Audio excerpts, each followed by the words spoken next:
Son dos lados del mostrador que hablan cada uno de sí mismo y ignoran al otro, o hablan mal del otro, o se expresan mal, y esa es la esencia de nuestra dialéctica. Pero es un poco un patrón mundial, universal, que marca la señal de los tiempos, ¿no? Es tiempo de esa dialéctica. Y en cada país, según la idiosincrasia del lugar. En cada país, según la naturaleza, según la historia del lugar. Pero si Sí, vos dejás un poquito de lado la letra y te metes un poco más para adentro, un poco más profundo en la esencia de lo que se está cuestionando, y vas a encontrar la misma música en todo el mundo. Es una autoexaltación de la individualidad que se hace totalmente. más evidente en los liderazgos, ¿no? Que son los más visibles. Pero si vos entrás en la vida personal de cada uno y haces una evaluación de su pequeño mundo, ¿no? Vas a ver que el criterio de ese diálogo con ese pequeño mundo es más o menos igual. Cada uno cuida su quintita y el otro está equivocado. O no me interesa lo que piensa, o lo que hace, o lo que dice, a no ser para criticarlo. Entonces, sobre esa música de fondo no se puede construir nada. Y eso es lo que estamos asistiendo en todo el mundo, y así está el mundo. Ya se empezaron a sentir los ruidos, ¿no? De la economía mundial.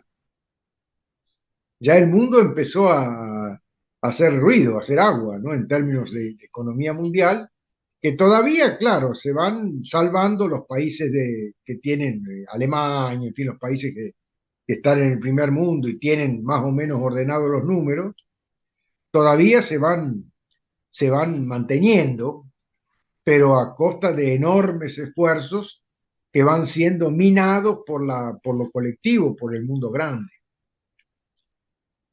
Y entonces las exigencias de un mundo que ya superó las proporciones naturales, casi 8 mil millones de habitantes en todo el mundo, no, el mundo no los puede sustentar. Las riquezas del mundo, las riquezas en todo sentido, son valores finitos, tienen límites. Y en cambio la población sigue creciendo, es una cosa de locos. Entonces, eh, ahí estamos, ¿no? Ahí estamos con escasez que empieza, el hilo se corta siempre por lo más delgado. Entonces los países que están más endebles en cuanto a su sustentación económica, principalmente porque no han hecho bien los deberes en casa, son los primeros a donde se saltan los tapones, donde saltan los fusibles. Y Pero lógico. eso sigue avanzando, eso no se limita apenas a los países que están ahí marginales, sino que eso va contaminando cada vez más a las figuras centrales. Por ahora, en los países de economías un poco más fuertes, el plano ideológico se está contaminando cada vez más.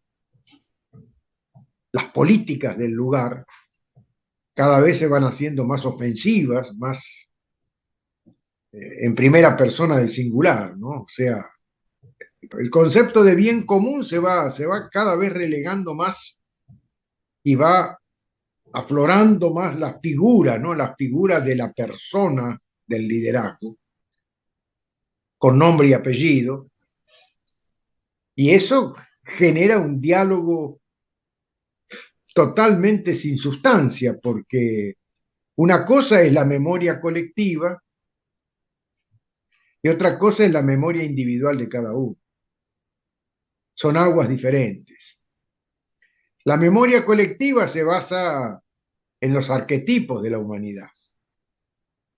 las figuras del líder, del prócer, del mártir, de qué sé yo, del salvador, todos esos arquetipos que son comunes a todas las culturas del mundo, según sus naturalezas, esos son las bases, los fundamentos de la memoria colectiva.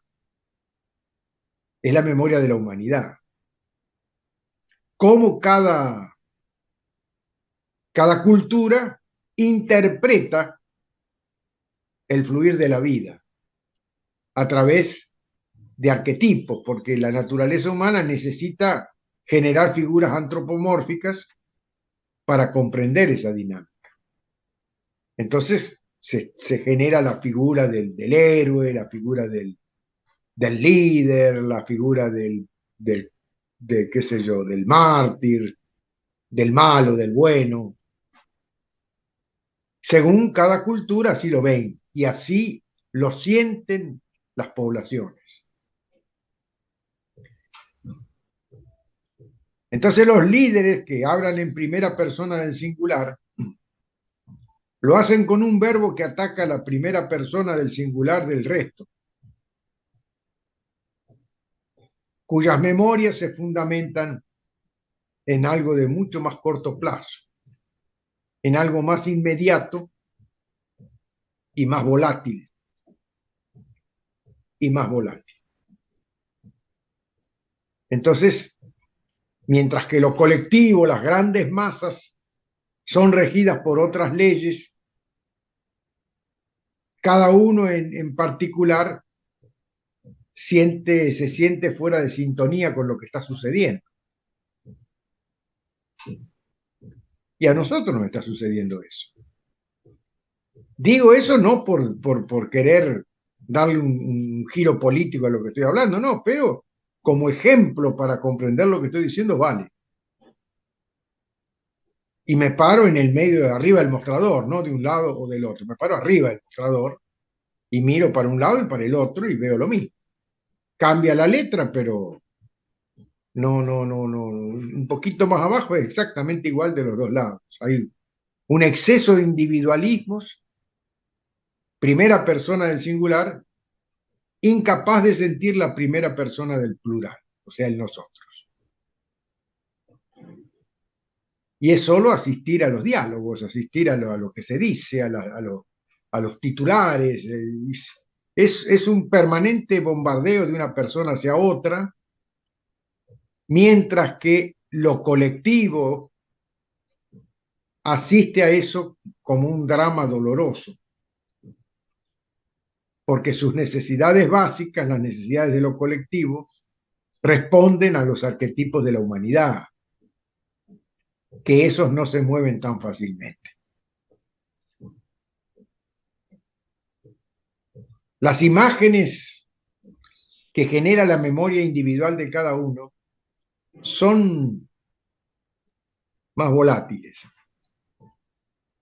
El bueno pasa a ser malo con una rapidez impresionante, como el tiempo está haciendo ahora, que pasa del calor al frío sin escalas. Es fácilmente influenciado, y más cuando se ha perdido la sintonía entre la memoria personal y la memoria colectiva. Cuando las multitudes sienten determinada necesidad, es decir, como expresión del bien común, y cada uno en particular ve que eso está distante o lo siente distante, entonces pierde los parámetros para juzgar a las personas.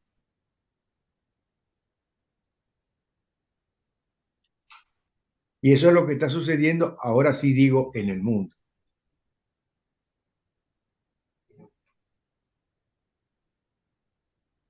En el mundo son las figuras sobre las que gravita el diálogo político. O económico, si lo querés también, que es otra de las áreas sensibles. Entonces se buscan culpables con nombre y apellido para tratar de explicar la actual condición en que se encuentra el mundo en bancarrota, volviendo al asunto de que 8.000 millones de habitantes no pueden ser sustentados por un mundo que siempre sigue igual a sí mismo en sus recursos. Esa incapacidad de suplir las necesidades básicas de lo colectivo en el mundo genera la insatisfacción básica que no encuentra respuestas aceptables en la expresión de los individuos que mantienen liderazgo.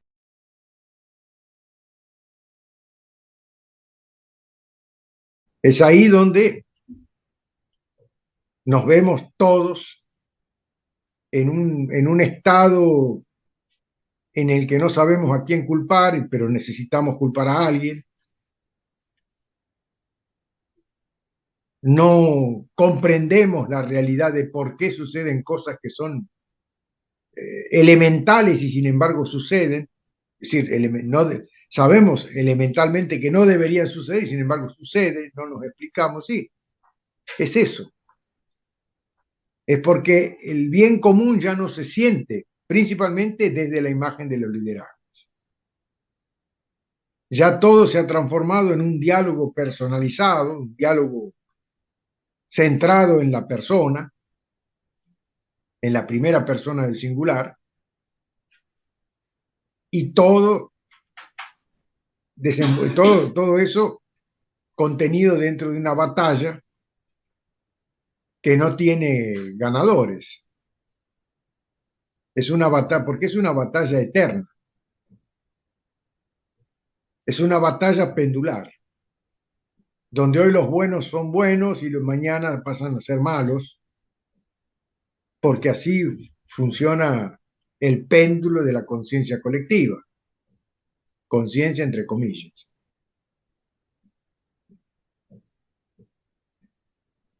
Estos momentos, el momento que nos toca a nosotros aquí en Argentina, es un momento difícil como lo es en todo el mundo, porque estamos presos de esa realidad donde lo colectivo deja de ser parte de la ecuación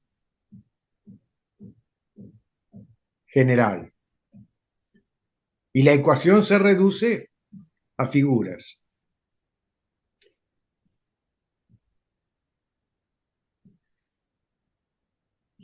Es un buen momento para nosotros que estamos tratando de comprender algo más que una ideología o una filosofía. Estamos tratando de comprender la vida en general. Es un buen momento para comprender vivencialmente cómo funcionan ciertas cosas, ciertas leyes, como las que estamos diciendo ahora, ¿no? Cómo funciona lo colectivo, cómo funciona lo individual.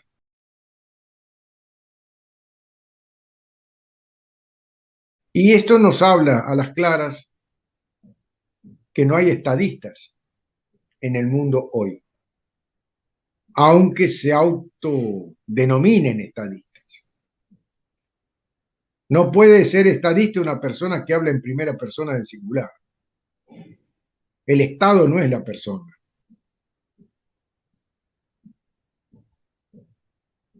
Una persona que de 10 palabras, 7 se refieren a sí mismo, o 8 se refieren a sí mismo, no, está muy lejos de ser un estadista. Y me refiero a los dos lados del mostrador en el mundo.